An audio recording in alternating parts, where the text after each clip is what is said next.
ఏంటి సంక్రాంతికి all clear అన్నిటికీ సెన్సార్ సర్టిఫికేట్స్ ఏందండి ఇవాళ అన్నిటికీ సెన్సార్ సర్టిఫికేట్స్ ఇచ్చేసారా? ఈసారి సంక్రాంతికి వస్తున్న సినిమాలకి ఏ సర్టిఫికేట్ వస్తుంది అన్నది చాలా మందికి ఒక క్వశ్చన్ మార్క్ ఉంది. ఎందుకంటే మనం చూసాం యానిమల్ కావచ్చు, తర్వాత వచ్చిన సలార్ కావచ్చు, అలాగే ఎందుకు సుమ వాళ్ళ అబ్బాయి బబుల్ గమ్ సినిమా కూడా ఏ సర్టిఫికేట్ ఇచ్చారు. కాబట్టి సంక్రాంతికి వస్తున్న సినిమాలకు అసలు ఏ సర్టిఫికేట్ వస్తుంది చూడాలని చాలా మంది ఉత్సుకతతో ఎదురు చూస్తున్నారు. కానీ వాళ్ళ అబ్బాయి బబుల్ గమ్ అనే సినిమాలో చేశాడండి. ఆ సినిమా కూడా ఏ సర్టిఫికేట్ ఇచ్చారు. ఇప్పుడు ఏ సర్టిఫికేట్ సినిమా ట్రెండ్ నడుస్తుంది. కానీ సంక్రాంతి అనే మొత్తం కలిసి వెళ్ళి చూడాలనుకుంటారు కదా. హీరో చేసేంత అబ్బాయి ఉన్నాడా? ఉన్నాడు సార్, ఉన్నాడు. మరి మాయ చేస్తుందండి మరి సుమ మొత్తానికి తెలియదు. కానీ అప్పటికి ఇప్పటికి 20 సంవత్సరాల నుంచి చూస్తుంటే సుమ అప్పటికి ఇప్పటికి ఇంకా చిన్నపిల్లలాగానే మొత్తానికి నడిపిస్తా ఉంది. పాపం రాజీవ్ కనకాల ఏమైనా పెద్దోడైనట్టుగా అనిపిస్తూ ఉన్నాడు. మరి అన్యాయం అండి ఇదైతే. మీరు చెప్పండి, మీరు సుమకి అంటే ఇప్పుడు రాజీవ్ కనకాలని ఎవరి వద్దులాగా కనిపించేట్టుగా మారమని చెప్పాలి. సుమర్ ముసలమ్మాయి లాగా మారిపోమని చెప్పలేం కదా. అలా మరి కేరళ పుట్టి కదా వాళ్ళు. మరి వాళ్ళు ఏమైనా చిన్నప్పుడు కొబ్బరి నీళ్ళు అవన్నీ బాగా ఆహారం తీసుకొని ఉంటారు. ఇక్కడ పుట్టాను అంటే కాదు, కేరళ నుంచి ఇక్కడికి వచ్చినా కానీ దాన్ని పాటిస్తున్నట్టున్నారు ఆహార నియమాలని.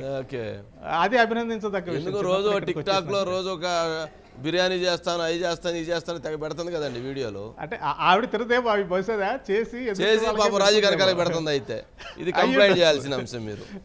మీరు కంప్లైంట్ చేయాల్సిన అంశం ఏంటిది? బబుల్ గమ్ అనే సినిమా వచ్చిందండి. అది కూడా ఏ సర్టిఫికేట్ వచ్చింది. కొంతమంది పిల్లల్ని తీసుకెళ్తే అలౌ చేయలేదు. కానీ లక్కీగా ఏంటంటే ఈసారి సంక్రాంతికి వస్తున్న సినిమాలు 4కి కూడాను U/A సర్టిఫికేట్ ఇచ్చారు. 12వ తారీఖు వస్తున్న హనుమాను, అలాగే గుంటూరు కారము, ఆ తర్వాత వస్తున్న సైంధవ, 14వ తారీఖు వస్తున్న నాసామిరంగా, ఈ 4కి కూడా U/A సర్టిఫికేట్ ఇవ్వడంతో ఏమైందంటే ఇప్పుడు ఫ్యామిలీతో కలిసి సినిమాకి వెళ్ళొచ్చు. అక్కడ ఎలాంటి ఇబ్బంది ఉండదు. కాబట్టి అన్ని కూడాను ఒక family oriented movies, 4 genres movies అయినా కానీ ఫ్యామిలీ అంతా హాయిగా చూసే మూవీస్. కొంత వైలెన్స్ సైంధవలో ఎక్కువ ఉండొచ్చు, అలాగే అద్భుత రసం అయితే ఉండొచ్చు. ఓంప్రకాష్ గారు ఈ సర్టిఫికేట్లు ఇచ్చే కాడ ఏమన్నా వెనకమాల మేనేజ్ చేయడం ఉండిద్దా? అస్సలు ఉండదండి.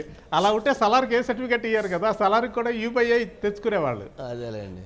అట్లాంటి ఒక్కొక్కసారి అంటే మనం బ్లాక్ లో టికెట్లు అమ్మినట్టుగా అట్లా ఏమన్నా మళ్ళీ ఏమన్నా బ్లాక్ లో ఏమన్నా సైడ్ అసలు అలాంటి పరిస్థితి ఉండదండి.